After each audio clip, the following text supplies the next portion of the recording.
Hola, soy Rey Rodríguez, CNN, México.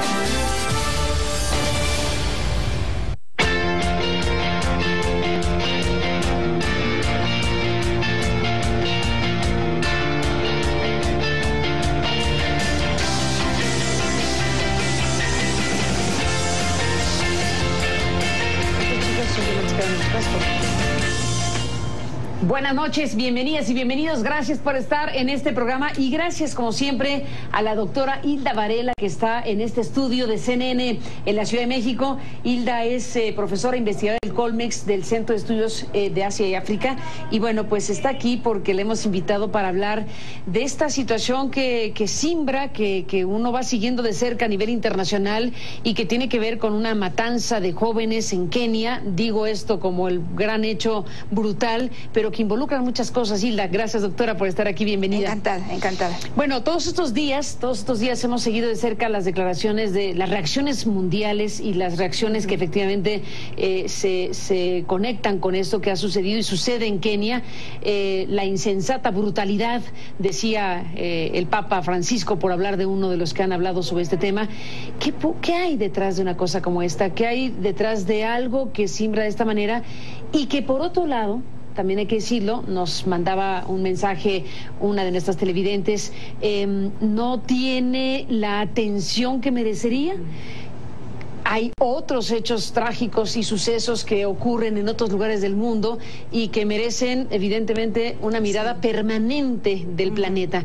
Aquí hay una tensión, hay una cosa que sacude, pero es verdad que hay un trato o atención diferenciado y tú me dirás qué piensas. Sí, bueno, si habláramos, por ejemplo, de cuáles eran los objetivos de Al-Shabaab, podríamos fácilmente enumerarlos en 4.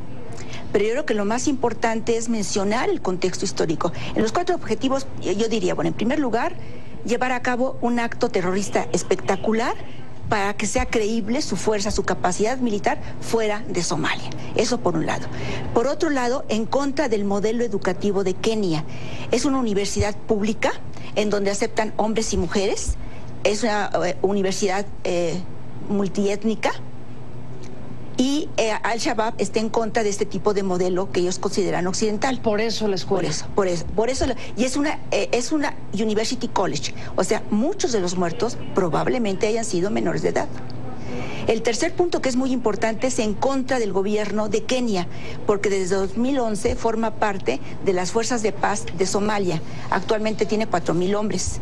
Y el último punto, que también es importante, es demostrar la fragilidad de la seguridad de Kenia, que Al-Shabaab puede atacar prácticamente cuando quiera. Y aquí yo haría una pequeña revisión histórica que es muy importante para entender por qué la región es tan conflictiva y por qué es tan delicado el conflicto y que podría extenderse, que eso es lamentable. Si vemos antes del colonialismo, el grupo étnico somalí era un gran grupo étnico muy grande, y que con las administraciones coloniales quedó dividida entre 5 administraciones coloniales.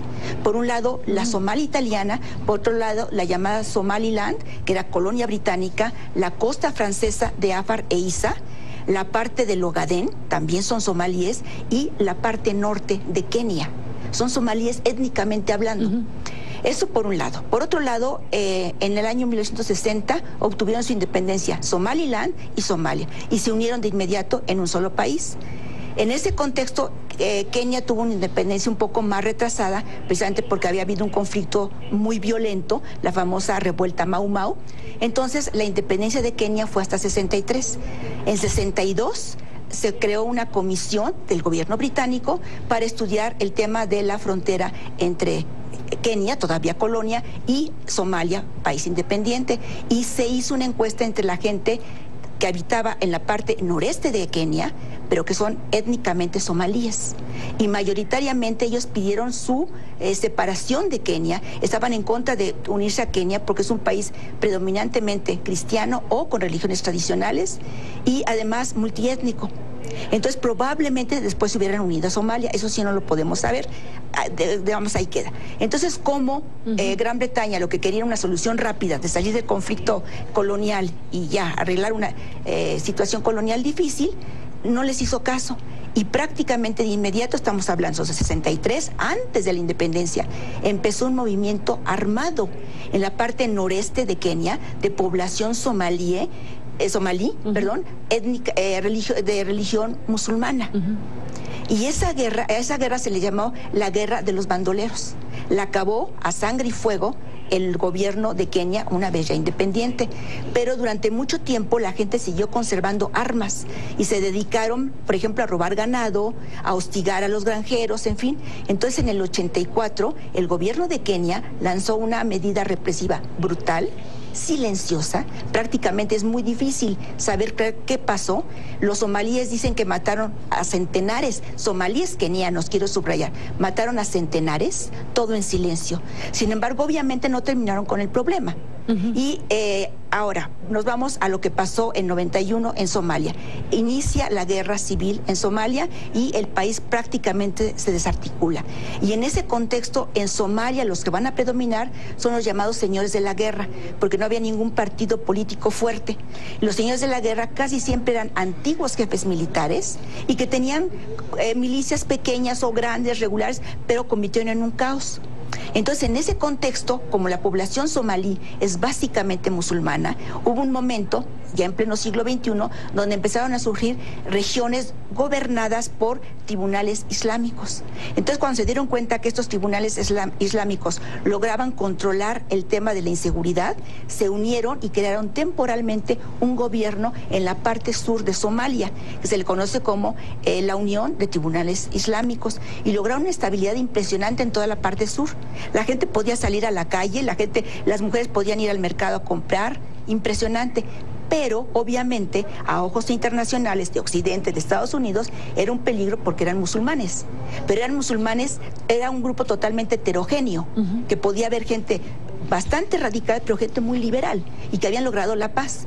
Entonces, Estados Unidos, vía Etiopía, organiza una intervención para derrocar a ese gobierno.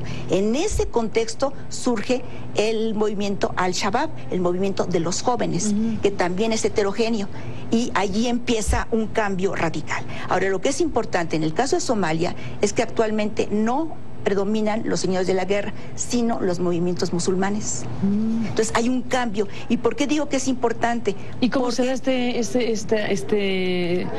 esta incorporación de los musulmanes o esta dominancia de los musulmanes ahora? Bueno, en Somalia la población, los somalíes son mayoritariamente musulmanes, históricamente hablando, son somalíes, ¿no?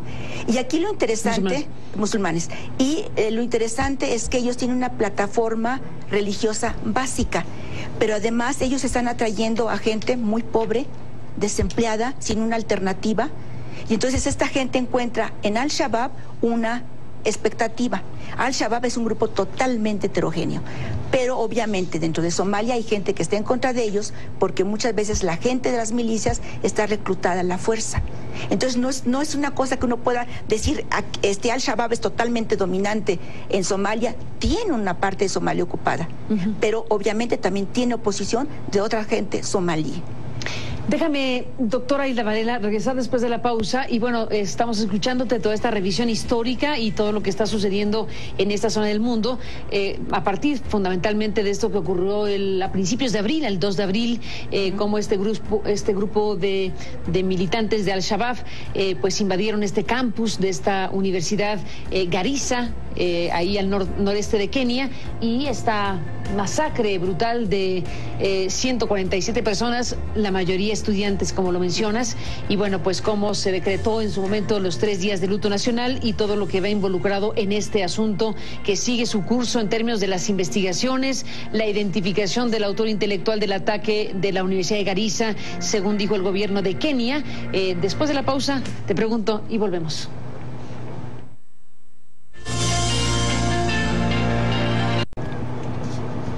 Regresamos en esta conversación con la doctora Hilda Varela.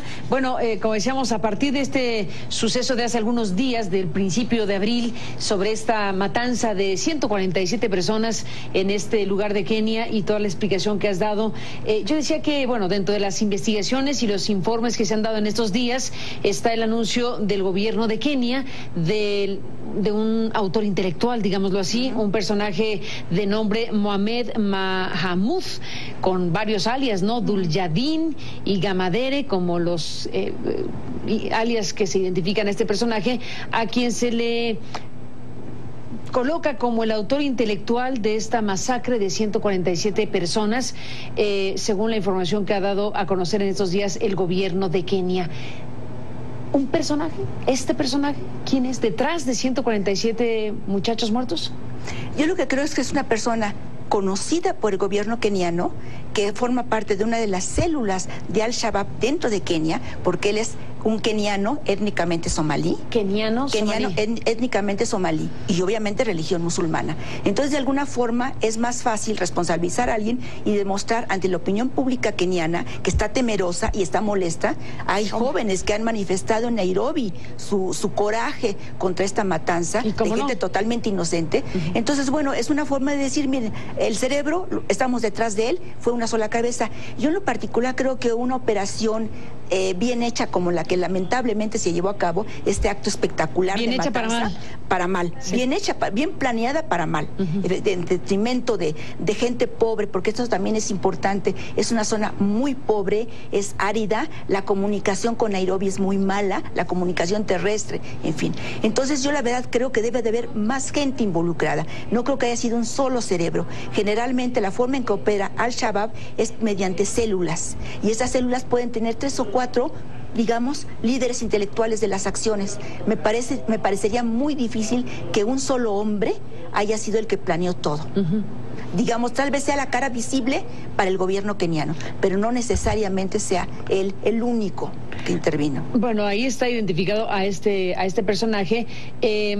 El documento del Ministerio del Interior de Kenia, que divulgó CNN en estos días, se ha divulgado CNN, dice: Mohamud tiene una extensa red terrorista en Kenia. Es decir, lo ubican como una figura representante de una red grande de terrorismo. De Al-Shabaab. De Al-Shabaab, exactamente. De Al-Shabaab, sí. Pero bueno, aquí hay otra cosa que es importante.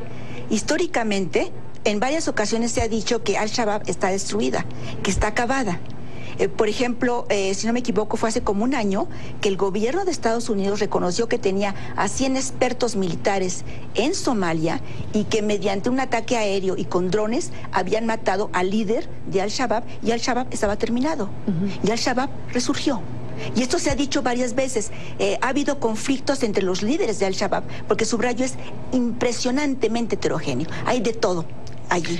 Bueno, ¿se resurgió con esta matanza? No, resurgió. Ahorita esto nos está demostrando que sigue vigente, que tiene muchísima fuerza. Pero el año pasado también hubo un ataque en Kenia a un autobús en donde murieron una veintena de personas. No fue tan espectacular como esto, pero tienen la capacidad de provocar la muerte de gente. Eso es lo grave, ¿no? Que provoquen la muerte de gente inocente. Eso es lo grave. ¿Todo está ocurriendo en Kenia? Aunque hay zonas vecinas donde la presencia de este grupo también existe.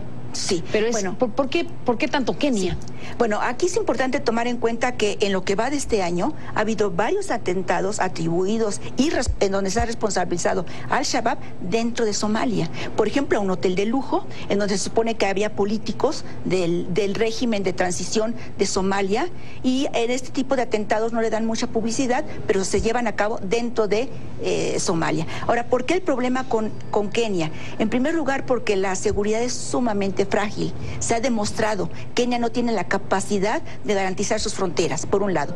Por otro lado, está todo este rencor histórico por las matanzas de los años 60 en contra de la gente étnicamente somalí, keniana.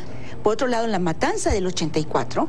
Y por otro lado, históricamente el gobierno de Kenia ha impedido que los somalíes kenianos se movilicen, se cambien hacia otras partes del país. ¿Por qué? Porque son musulmanes. Entonces, generalmente los tienen limitados. Hay otro aspecto histórico poco manejado también. En el 89, el gobierno llevó a cabo algo que le llamaron un experimento, en donde le preguntaban a la gente solamente de esta parte de la provincia noreste de Kenia, le preguntaban a ellos cómo se identificaban.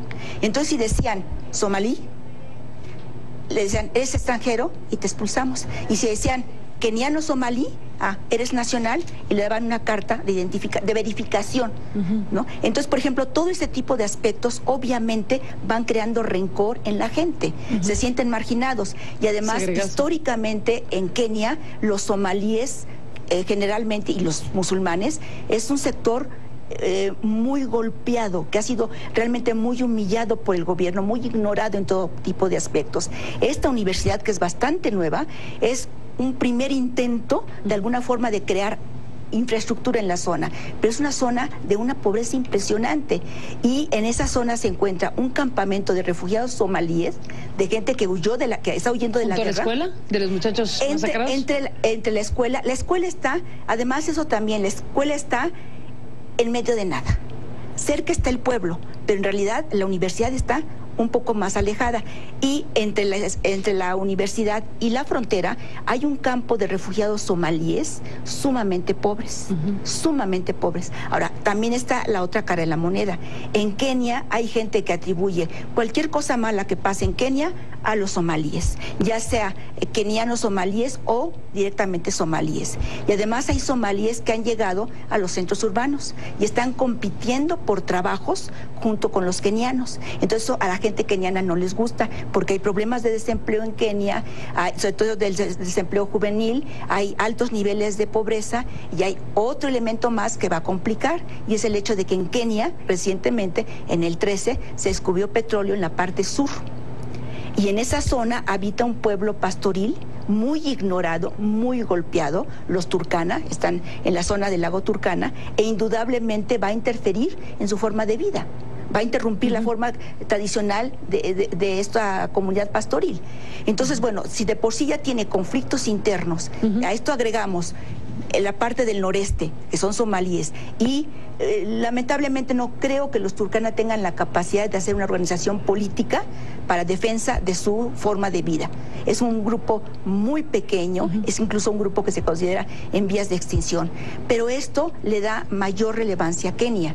Kenia tiene muy buenas relaciones con Occidente, el gobierno de Kenia tiene muy buenas relaciones con Estados Unidos. Por cierto, Obama anunció un viaje a Kenia este año y se ratificó que Obama va a ir a Kenia con un grupo de hombres de negocios. Entonces Kenia es muy neurálgico, ¿sí? En un momento dado es mucho más importante Kenia que atacar a cualquier otro de los países. No tendría esas repercusiones. Es que es Kenia, zona de turismo de lujo, zona cercana a Estados Unidos. El padre de Obama era keniano. Entonces hay muchas cosas. El petróleo, el descubrimiento del petróleo, esto puede provocar, es la cuarta economía más importante de África. Entonces este petróleo puede provocar que la economía de Kenia se vaya hacia arriba, pero en forma impresionante. Entonces hay muchos aspectos simbólicos y reales que hacen que Kenia sea un país realmente muy importante. Siempre ha sido aliado de Estados Unidos. Pues ahí está un elemento importantísimo para analizar precisamente de este país y de esta zona del mundo.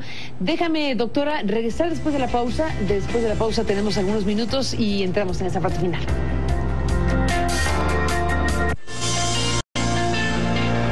Entramos en la parte final, regresamos con la doctora Hilda Varela y esta conversación. Volvemos.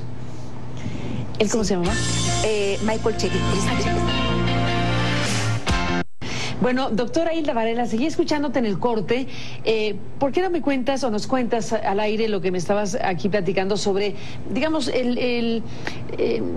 la clase política intelectual de Kenia y un poco lo que de alguna manera puede también explicar lo que en este lugar del mundo sucede? Nosotros partimos de la sacudida que se genera a partir de una matanza, pero has hecho una gran descripción de un proceso histórico y de elementos que están actuando o coexistiendo ahí. Y me hablabas de algo importante que nos conduce a un personaje muy conocido en México y a nivel internacional, que es Lupita Nyong'o, esta gran actriz, etcétera, pero cuyo padre, digámoslo así, tiene una trayectoria importante ahí y que te permite hablar de esa parte de la historia en Kenia. Sí, bueno, es muy importante. El doctor Peter Anyang' Nyong'o, él es un científico social, estudió ciencia política con un renombre impresionante, autor de numerosos libros, estuvo en México temporalmente, precisamente cuando él no podía vivir en Kenia por la falta de libertades políticas, un hombre verdaderamente extraordinario, muy sencillo. ¿Por eso nació Lupita en México? Por eso nació Lupita en México. México y por eso le pusieron Lupita,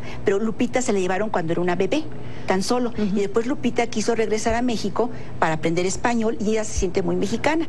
Pero aquí lo importante es que el padre, el doctor Nyong'o, es un activista político, es un hombre que ha luchado verdaderamente muy en serio, arriesgando su vida en favor de los derechos humanos y de la democracia en Kenia. Y ha sido, ya ahora con la apertura política a principios de los 90, ha formado parte del gobierno de oposición.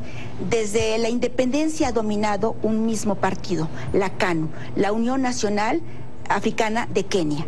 El gobierno actual es precisamente la KANU y el presidente actual, Uhuru Kenyatta, es hijo del primer presidente de Kenia, que es Kikuyu, es otro grupo étnico.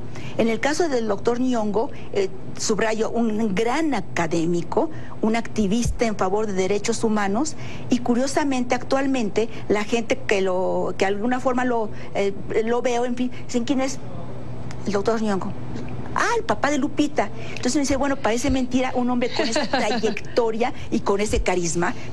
Lupita sacó el carisma de su padre. Además, el parecido físico es extraordinario. ¿Ah, sí? Sí, Lupita sacó el carisma de su padre. Pero tú defiendes y reivindicas la propia biografía, es además del padre de Lupita Nyong'o, un personaje de gran nivel, extraordinario, gran académico. Además, un gran ¿candidato a la presidencia, dijiste? Fue candidato presidencial por oposición. Además, es un gran ser humano. El año pasado vino a México, actualmente es senador. En agosto, si no me equivoco, termina ya su periodo de Senado y él estaba pensando en tomar un periodo sabático e incluso nos dijo que probablemente venga a México otra vez a trabajar al Colegio de México temporalmente. Es un hombre extraordinario. Pues bueno, esa es una parte de la historia que nos cuenta Hilda Varela. Déjame regresar al arranque de la conversación y esto que, como decíamos, nos atrapa la atención porque uno desde luego tiene que preguntarse qué sucede, qué hay detrás de un asesinato múltiple de 147 personas. Después de eso y de lo que ha pasado en los días que transcurren desde el principio de abril, 2 de abril para acá, ¿hay expectativa de que algo así vuelva a pasar o hay ya una situación controlada? No, yo creo que la situación controlada no está. No hay tal. El gobierno de Kenia lanzó un ataque aéreo a 2 campamentos de Al-Shabaab en Somalia, pero nosotros no sabemos realmente cuáles fueron los resultados. No hay nada, no hay fotografías, no hay ninguna versión, en fin, ¿no? Y la gente dentro de Kenia está muy molesta porque sienten que su gobierno no está actuando y que ese ataque aéreo tan solo fue para demostrar que tiene fuerza, que tiene capacidad, etcétera, etcétera, pero que no está haciendo nada. Entonces, una de las propuestas que la gente hace es que la represión va a ser contraproductiva, va a provocar mayor radicalización de los musulmanes. Y lo que proponen, bueno, por un lado que haya un comando de élite que garantice la seguridad de las fronteras, pero por otro lado que haya mejoras significativas para la población de origen somalí y que son musulmanes. Pues doctora Hilda Varela, ahí está todo un panorama que nos dejas para conocer, compartir lo que tú sabes con el público y te agradecemos como siempre que estés aquí para hacerlo. Gracias por estar aquí y hasta la próxima, Hilda. Hasta la próxima. Pues queda este asunto para darle seguimiento, desde luego, porque como dices, esto evidentemente no termina con esta situación, sino es una compleja situación que involucra tantas cosas. Nos vamos, Hilda. Gracias nuevamente por estar aquí y a usted que nos permitió acompañarle. Pásela bien. Hasta la próxima. Buenas noches.